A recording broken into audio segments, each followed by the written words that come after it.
नमस्कार साथियों, एक बार फिर से स्वागत है द इंडिया न्यूज के अंदर। दोस्तों लेकर आ चुके हैं गुजरात का महा ओपिनियन पोल आप सभी के लिए। दोस्तों यहाँ पर गुजरात के अगला मुख्यमंत्री कौन बनेगा इस बारे में हम बात करने वाले। पर दोस्तों हम जानेंगे कि आज जो विधानसभा चुनाव होते हैं गुजरात के अंदर, तो यहाँ पर गुजरात की जनता किसे अपना बहुमत देगी। पर दोस्तों यहाँ पर देखा जाए तो दो पार्टियां मौजूद है, जबकि यहाँ पर आम आदमी पार्टी भी दस्तक देने की कोशिश कर रही है। पर दोस्तों अभी तक ये फाइनल नहीं हो पा रहा है कि आम आदमी पार्टी यहाँ पर आएगी या नहीं आएगी। पर दोस्तों यहाँ पर कांग्रेस और बीजेपी तो दोनों मौजूद है और दोनों ही यहाँ पर पूर्ण रूप से प्रस्ताव के साथ अपनी पार्टियों को जिताने के लिए लगातार कोशिशें कर रही हैं। पर दोस्तों यहाँ पर कुछ चीजें काम नहीं आएगी, यहाँ पर कुछ करना होगा और यहाँ पर जनता के लिए कुछ अच्छा करके अपनी पार्टी को जीत दिलाने के लिए अपने आप को साबित करना होगा। पर दोस्तों यहाँ पर अब देखा जाए तो यहाँ पर बीजेपी की बात कर लेते हैं पहले फर्स्ट में। तो बीजेपी यहाँ पर जो वादे लेकर आई थी पिछली बार और उन्हीं वादों को फिर से रिपीट तो नहीं कर रही है। पर दोस्तों कहीं ना कहीं ये समझदारी है कि जब वो पुराने वादे यहाँ पर पूरे करती है अभी प्रेजेंट टाइम में, तो कहीं ना कहीं यहाँ पर कांग्रेस के पत्ते साफ हो सकते हैं। क्योंकि दोस्तों यहाँ पर बीजेपी अपने वादे इतने बड़े हैं कि इतने किसानों के लिए वादे हैं जो कि वो पूरा हो जाते हैं, तो कहीं ना कहीं किसान वापस बीजेपी को बहुमत दे सकते हैं। पर दोस्तों यहाँ पर हम कांग्रेस के बारे में बात करें तो कांग्रेस में यहाँ पर बड़े ही हलचल मची हुई है। दोस्तों यहाँ पर कांग्रेस की जो सरकार है वो अपने वादों के साथ अभी तक कोई मौका नहीं मिला है जो कि अभी तक उनको सरकार बनाने का। तो यहाँ पर पिछले सालों से बीजेपी यहाँ पर राज करती है और अब यहाँ पर कांग्रेस को मौका मिलते हैं। उनकी जो रणनीतियां है जो कि बिजली पानी जो कि आम आदमी की रणनीतियां है वो भी सेम रणनीतियां यहाँ पर कांग्रेस आजमा रही है और यहाँ पर अपनी पार्टी को आगे बढ़ाने की बात करें। पर दोस्तों यहाँ पर आने वाली जो आम आदमी पार्टी है, यहाँ पर जो चुनाव लड़ने की जो चर्चा हो रही है उसके बारे में बात कर लो तो आम आदमी पार्टी यहाँ पर वो सेम चीजें लाना चाहती है जो कि दिल्ली के अंदर मौजूद है, जो कि दोस्तों अच्छी स्कूल, अच्छी सड़कें और अच्छा अस्पताल और यहाँ पर अस्पताल की संपूर्ण सुविधाएं और पूर्ण शिक्षा जो कि यहाँ पर आम आदमी पार्टी दिल्ली में प्रोवाइड कर रही है वो यहाँ पर भी प्रोवाइड करना चाहती है। पर दोस्तों आप आम आदमी पार्टी के बारे में भी यहाँ पर आती है क्या वो भी यहाँ पर अपनी सीट बना सकती है, इसके बारे में आप हमें कमेंट बॉक्स में बता सकते हैं। पर दोस्तों अब आपसे पूछता है कि यहाँ पर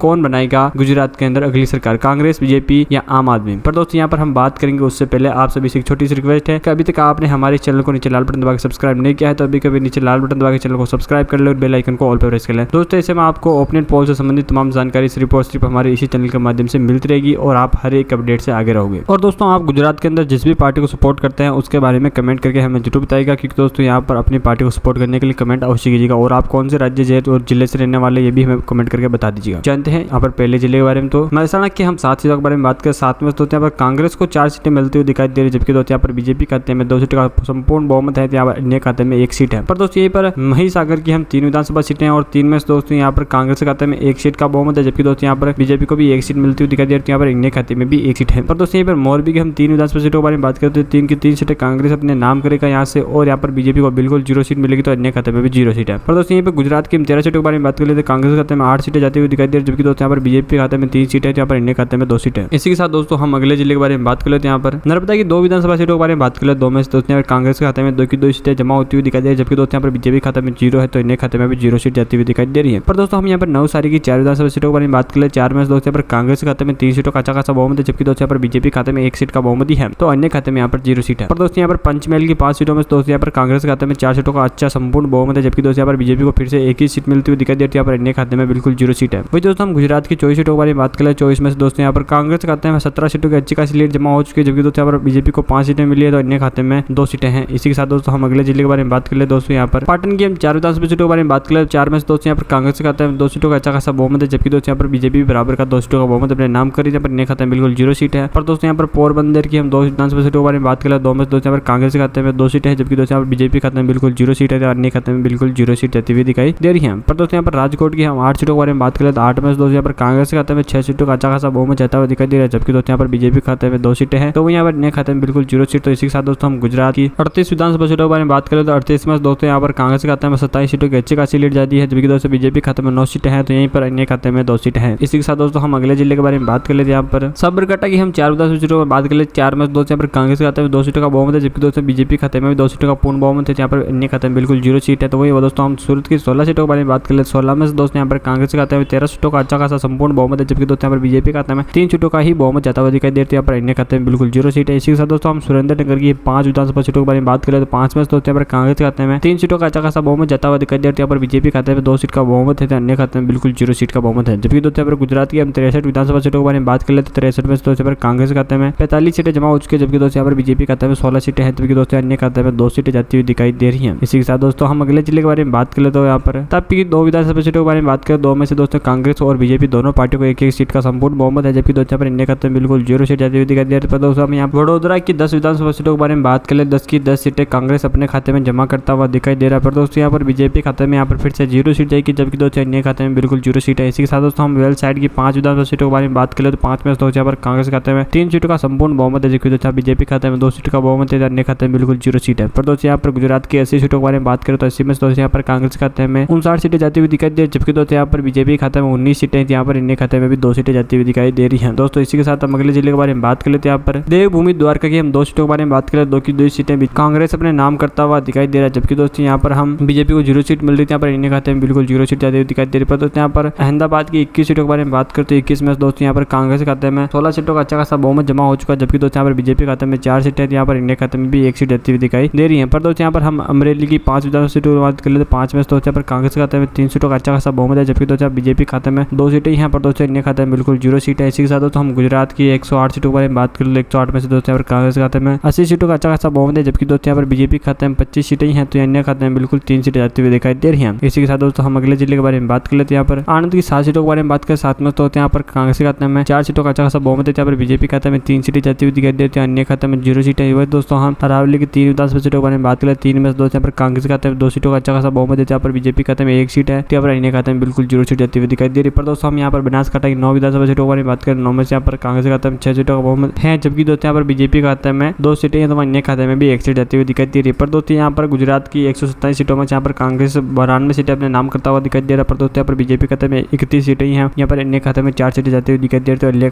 अगले जिले के बारे में बात करें दोस्तों यहाँ पर भरूच की 5 सीटों में दोस्तों यहाँ पर कांग्रेस खाते में 3 सीटों अच्छी जाती हुई दिखाई दे रही है, जबकि दोस्तों यहाँ पर बीजेपी खाते में 2 सीटें जाती हुई दिखाई दे रही है, तो यहाँ पर अन्य खाते में बिल्कुल 0 सीट है। यहाँ पर भावनगर की हम 7 सीटों के बारे में बात कर ले। 7 में दोस्तों यहाँ पर कांग्रेस खाते में 5 सीटों का अच्छा खासा बहुमत है, यहाँ पर बीजेपी खाते में 2 सीटों का बहुमत जाता हुआ दिखाई दे रही है, यहाँ पर इंडिया खाते में बिल्कुल 0 सीट है। तो दोस्तों हम बोटाड़ की 2 सीटों के बारे में बात कर लेते हैं। यहाँ पर कांग्रेस और बीजेपी दोनों पार्टियों को एक सीट का बहुमत मिल रहा है, तो अन्य खाते में बिल्कुल 0 सीट है। इसी के साथ दोस्तों हम गुजरात की 141 सीटों के बारे में बात कर लेते हैं। कांग्रेस खाते में 101 सीट मिलती हुई दिखाई दे रही है, जबकि दोस्तों यहाँ पर बीजेपी खाते में 36 सीटें, यहाँ पर इंडिया खाते में 4 सीटें जाती हुई दिखाई दे रही है। तो इसी के साथ दोस्तों हम अगले जिले के बारे में बात कर लेते हैं। यहाँ पर छोटे उदयपुर की हम 3 सीटों के बारे में बात करें, तीनों को मतलब कि अन्य कांग्रेस बीजेपी तीनों को एक सीट मिल रही है, जबकि दोस्तों यहाँ पर दाहोद की 6 सीटों में से यहाँ पर कांग्रेस को 3 सीटें मिल रही है, पर बीजेपी को 3 सीटें मिल रही है और इंडिया खाते में बिल्कुल 0 सीट जाती हुई दिखाई दे रही है। पर दोस्तों यहाँ पर डांग की 1 सीट है, 1 ही सीट कांग्रेस खाते में जा रही है, जबकि दोस्तों यहाँ पर बीजेपी खाते में 0, तो अन्य खाते में भी 0 सीट है। पर दोस्तों यहाँ पर गुजरात की 151 सीटों के बारे में बात करते हैं। 151 में से पर कांग्रेस खाते में 106 सीटें, यहाँ पर बीजेपी खाते में 40, तो अन्य खाते में 5 सीटें। तो इधर यहीं पर दोस्तों गांधीनगर की 5 सीटों में से पर कांग्रेस खाते में 4 सीटें, यहाँ पर बीजेपी खाते में 1 सीट जाती हुई दिखाई दे रही है, जबकि दोस्तों अन्य खाते में 0 सीट है। वहीं गिर सोमनाथ की 4 विधानसभा सीटों की बात करें, 4 में दोस्तों यहाँ पर कांग्रेस खाते में 2 सीटें, यहाँ पर बीजेपी खाते में 2 सीटें हैं और अन्य खाते में बिल्कुल 0 सीट जाती हुई दिखाई दे रही है। जबकि दोस्तों यहाँ पर जामनगर की 5 विधानसभा सीटों के बारे में बात करें तो 5 की 5 सीटें बीजेपी कांग्रेस खाते में जाती हुई दिखाई दे रही है, जबकि दोस्तों यहाँ पर बीजेपी को 0 सीट मिली, तो अन्य खाते में 0 सीट है। इसी के साथ दोस्तों हम गुजरात की 165 सीटों के बारे में बात कर लेते हैं। यहाँ पर कांग्रेस खाते में 117 सीटें जमा हो चुकी है, जबकि दोस्तों बीजेपी खाते में 43 सीटें हैं, यहाँ पर अन्य खाते में 5 सीटें जाती हुई दिखाई दे रही है। इसी के साथ दोस्तों हम अगले जिले के बारे में बात करते हैं। यहाँ पर साथ ही दोस्तों हम जूनागढ़ की 5 सीटों के बारे में बात करें, 5 की 5 सीटें कांग्रेस अपने खाते में जमा कराते हैं, यहाँ पर बीजेपी खाते में 0, तो अन्य खाते में 0। इसके साथ कच्चा की 6 सीटों में दोस्तों यहाँ पर कांग्रेस खाते में 4 सीटें, यहाँ पर बीजेपी खाते में 2 सीटें हैं और अन्य खाते में बिल्कुल 0 सीटें। खेड़ा की 6 सीटों में यहाँ पर कांग्रेस को 5 सीटें मिलते हुए दिखाई दे, जबकि दोस्तों यहाँ पर बीजेपी खाते में 1 सीट है, तो अन्य खाते में बिल्कुल 0 सीट है। इसी के साथ गुजरात की हम 182 सीटों के बारे में बात करें तो 182 में दोस्तों यहाँ पर कांग्रेस 131 सीटों के साथ अपनी जीत का दावा कर रही है, यहाँ पर बीजेपी को 46 सीटें मिल रही है, तो अन्य खाते में 5 सीटें हैं। पर दोस्तों यहाँ पर बात करें तो गुजरात की